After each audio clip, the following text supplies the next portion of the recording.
C'est con. Faudra peut-être que j'en parle un jour.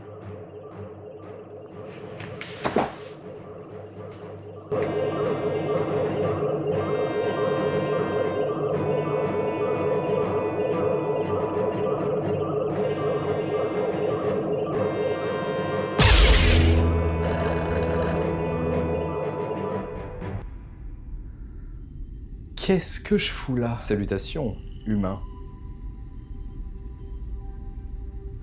Pourquoi vous avez la même tête que moi? Je fais partie d'une race extraterrestre polymorphe, c'est-à-dire que je peux changer de visage à volonté. Et aussi ça coûte moins cher en costume. Et pourquoi vous m'avez fait venir ici? Ben voilà, j'ai envie d'envahir la Terre, mais je sais pas si c'est une bonne idée.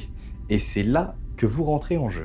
Je vois pas trop comment je peux être utile dans ce genre de situation, hein. Moi, si on m'envoie au front, je pense que je suis le premier à crever. Ah mais non, mais il y a mes prises.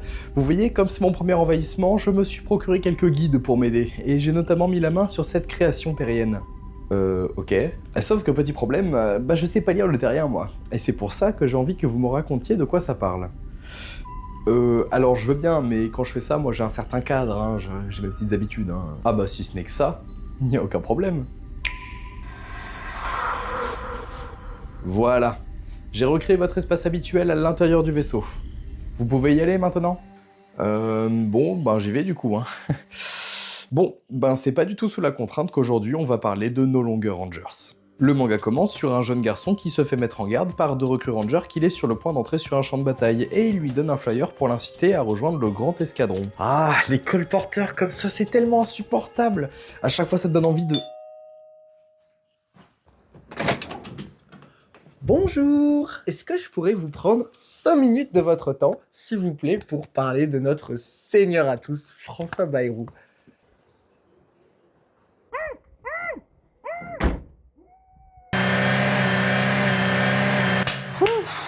Et voilà. C'est le 4e cette semaine. Et ça commence à me coûter cher en bagnole d'ailleurs. Du coup, il récupère le flyer et se dirige vers la lumière blanche en haut des escaliers qui, je vous le rassure, n'est pas une métaphore du décès, mais juste un accès vers l'extérieur où il se retrouve sous une forteresse extraterrestre volante. Ils sont vraiment pas gênés les mecs. Bah, CSC? De quoi? Non, t'inquiète. On a ensuite ce qui s'appelle en termes techniques une phase d'exposition sous forme de reportage télévisuel qui nous apprend que cela fait 13 ans qu'est arrivée cette forteresse remplie d'envahisseurs et que tous les dimanches se déroule un combat entre eux et les Dragon Keepers. Et malgré le combat à venir, il y a des confettis partout, plein de spectateurs, des bonasses brandissant des pancartes publicitaires et le chef de l'escadron qui signe des autographes à ses fans. C'est comme si, pendant la Seconde Guerre mondiale... Ah, excusez-moi, mon avocat vient de se suicider. Petit flashback d'1 heure vers la forteresse des envahisseurs qui réfléchissent à la manière dont ils vont mener leur attaque, sauf qu'aucune idée ne leur vient. Alors que pourtant, avec la technologie actuelle, ils pourraient trouver super facilement. Ok, ChatGPT, qu'est-ce que je peux faire en invasion pour cette semaine? Ah oui, je vois. Au Japon, ils ont l'air de bien aimer les invasions avec des tentacules. Je te transmets des vidéos de référence pour t'aider. Ah, eh ben voyons voir ça.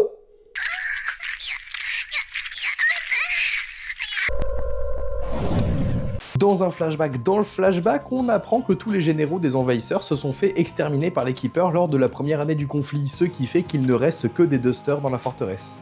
Ils sont sponsorisés par Dacia ou quoi? J'ai pas compris. Par rapport aux Dacia Duster, c'est des voitures. Ah oui, d'accord. T'as compris? Oui, non, j'ai compris. Mais c'est nul. Ah, ok, yes. Retour sur le brainstorm où il cherche un boss pour le combat et un des troupiers propose un gros monstre plein de muscles, mais son idée est rejetée car jugée trop simple. Donc à la place, il conçoit une des plus grosses atrocités que le monde ait jamais connues. Un gros chat en tutu. Oh putain. Oh, c'était terrifiant. Manque le prix de l'essence, hein, quand même, faut pas déconner. On fait la rencontre du troupier D qui propose de faire un tigre pour le combat, et puisque c'est le seul humanoïde qui est introduit avec un énorme texte, j'imagine que... ce personnage est important! Même si son idée est bonne, ses camarades sont démotivés par leurs défaites successives, donc il leur fait un super speech de motivation tel les alpha males sur TikTok en leur rappelant leur mission, conquérir le monde. Waouh, ça c'est original. Tout de suite, voici une liste de personnages dont c'est l'exact but.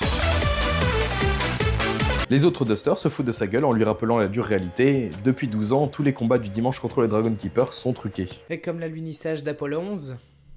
Qui a dit ça? Retour sur la préparation du combat à venir où un Duster prend l'apparence d'un monstre en forme de tigre appelé Tiger Truck. C'est super nul comme nom. C'est quoi, c'est genre un tigre qui se transforme en camion? Qu'est-ce que c'est que ça? Une fois leur plan échafaudé, les envahisseurs descendent sur Terre et à peine arrivés qu'ils se font jeter des détritus sur la gueule. Et oui, tout à fait mon cher Jean-Mi, je me retrouve actuellement devant le lieu des combats contre les envahisseurs. C'est donc le moment pour les Dragon Keepers de faire leur entrée en prenant la pause devant une gigantesque explosion où je suis persuadé que dans la vraie vie ils auraient très certainement fini en barbecue. Puis c'est maintenant au tour du faux général Tigre de faire son speech où il menace de donner des rayures à tous les animaux pour provoquer le chaos à travers le monde. Comment ça marche en fait? Oh, regarde ce chiot comme il est trop mignon avec ses rayures. Oh. Le combat commence enfin et Greenkeeper envoie un gros caillou sur le gros méchant qui se le prend en pleine poire et c'est là qu'on apprend par une nouvelle scène d'exposition sous forme de dialogue dans le public que les envahisseurs sont immortels. Et suite à ça, le faux général s'énerve et lance sa prochaine attaque, une transformation en camion. Les Keepers se font presque isekayed et alors que tout semble perdu pour eux, grâce aux acclamations du public, ils arrivent à trouver la force de se relever. Waouh! Les encouragements du public leur ont permis de puiser dans leur dernier retranchement pour faire face aux envahisseurs. C'est si beau.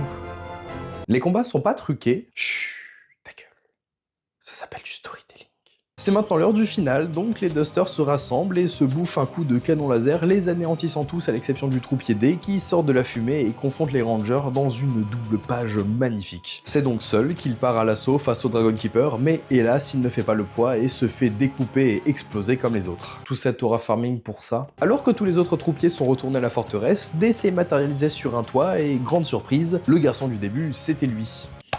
Et par la plus grande des coïncidences, la rangeur du début se trouve elle aussi sur ce même toit. Non mais peut-être qu'elle patrouillait sur ce toit au cas où elle tomberait sur un envahisseur déguisé en humain qui souhaiterait rejoindre le grand escadron pour le détruire et tuer les Dragon Keepers.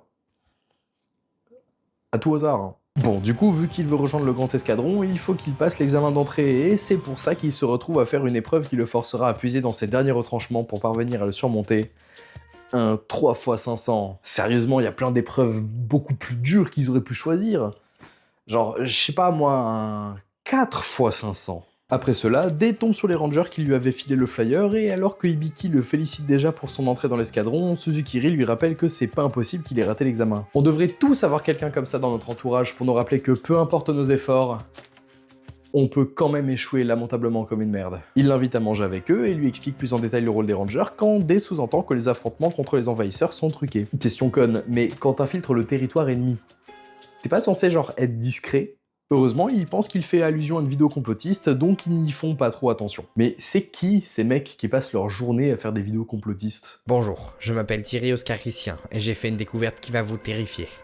Et pour que vous compreniez bien, je vais tout reprendre depuis le début. Voyez-vous, l'accord classique sur une guitare à 6 cordes, c'est Mi, La, Ré, Sol, Si, Mi. Ça, c'est la notation française. Si on traduit en notation américaine, ça nous donne E, A, D, G, B, E. Nous avons donc pour l'instant 6 lettres.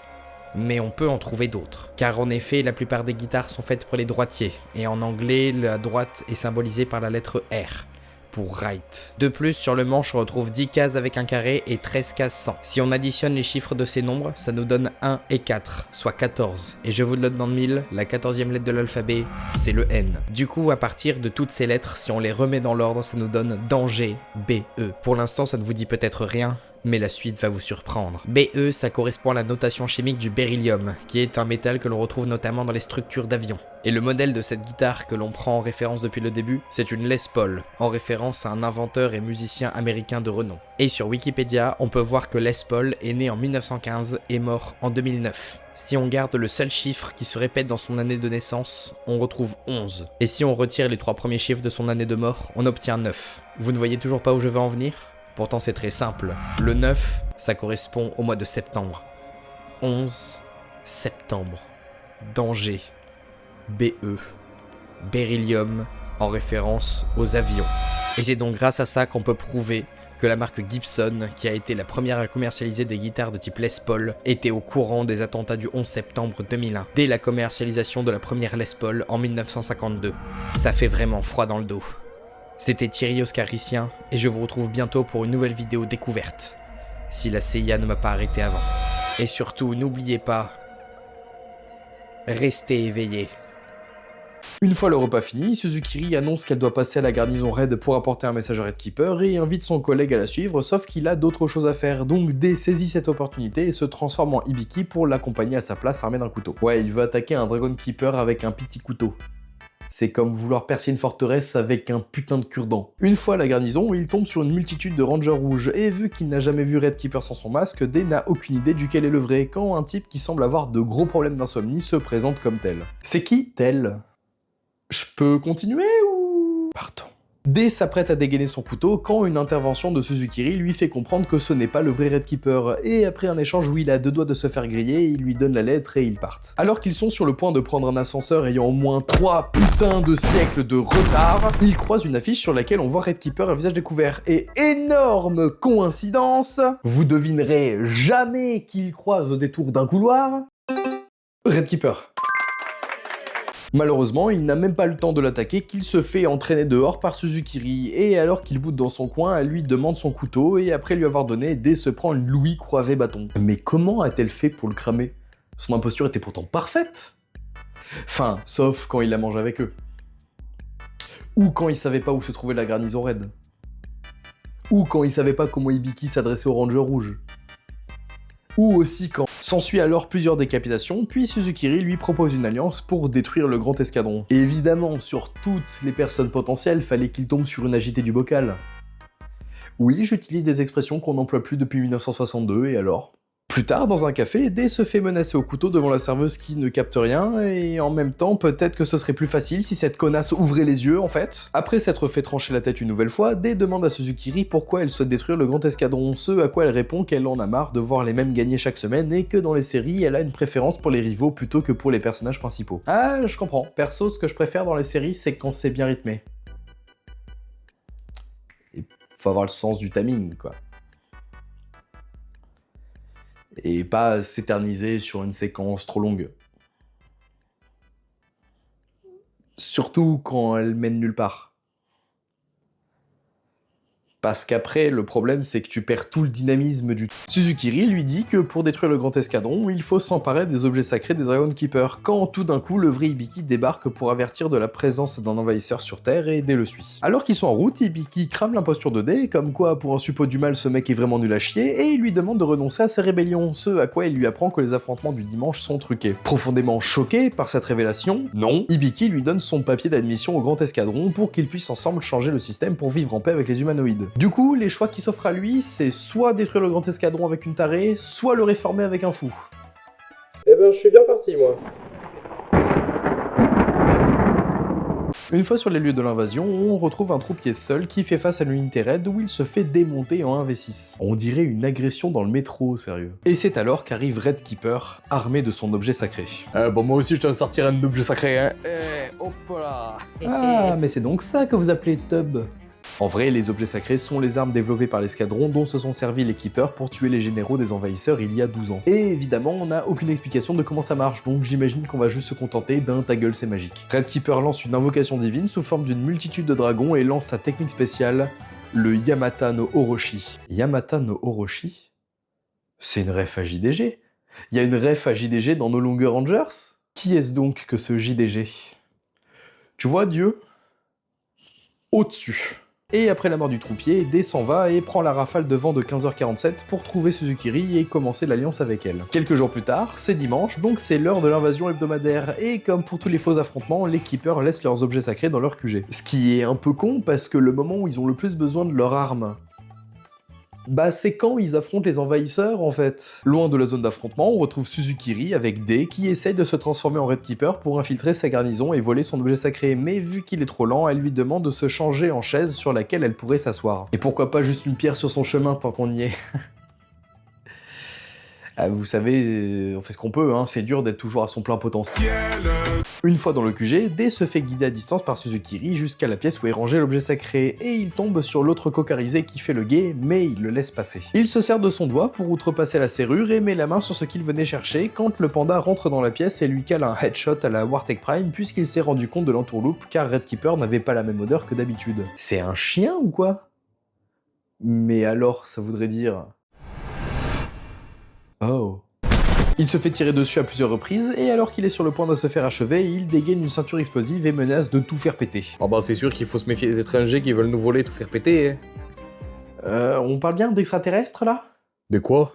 Le panda se rend mais défait mine d'allumer la mèche, donc il se protège, mais au lieu d'une explosion, il se prend un gros swing de driver dans la gueule et se fait tabasser gratuitement. Une fois l'objet sacré en main, Day se balade avec dans les conduits et une fois dehors, il tombe sur nul autre que Red Keeper qui le toise. Il a vraiment un instinct de fou furieux lui, hein. Genre il était tranquillement en train d'affronter les envahisseurs et il s'est dit tiens, si j'allais sur le toit de mon QG au cas où il n'y en aurait pas un qui serait en train de me voler mon arme.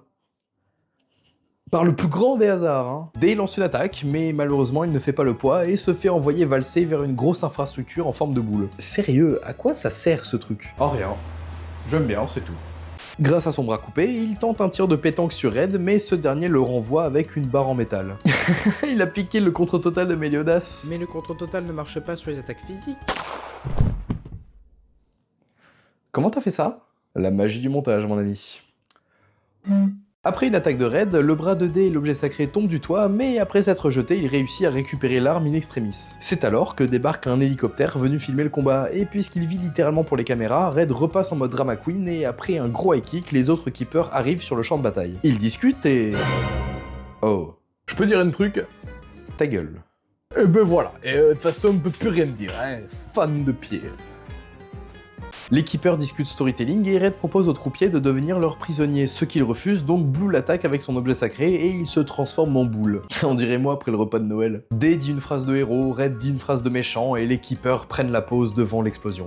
Attends, du coup le protagoniste est mort? Faut croire, ouais. Et du coup, comment ça se termine? Et ben après ça, Red va chercher son objet sacré, sauf que tout ceci n'était que tromperie. Je fais des mouvements avec mes mains. En fait, il s'agissait du bras coupé de Day qu'il avait métamorphosé et c'est Suzukiri qui a récupéré l'arme. Et c'est là-dessus que se termine le tome 1. En France, ce manga est édité chez Pika Édition, et si les dessins vous disent quelque chose, c'est parce que c'est fait par Negi Aruba, le même auteur que The Quintessential Quintuplets. À croire que ce mec ne sait faire que des histoires avec des groupes de 5 personnages. Bon bah voilà, j'ai fini. Ok, donc si je comprends bien, si on envahit cette planète, on va se faire massacrer puis prendre en otage par une bande de guignols en collants multicolores? Ben, si ça se passe comme dans le manga, oui. Eh bien voyez-vous, ça ne m'intéresse pas. J'annule tout. Est-ce que vous pouvez me redéposer au moins? Pardon? Ah oui, bien sûr, pas de souci. Ah, super. Par contre, faites attention, il n'y a pas de système de freinage pour la chute. C'est-à-dire... Bon. Eh bien, plus qu'à rentrer maintenant. Ah, maintenant que je suis tranquille, je peux enfin reprendre mon vrai visage. Ah, c'est beaucoup mieux.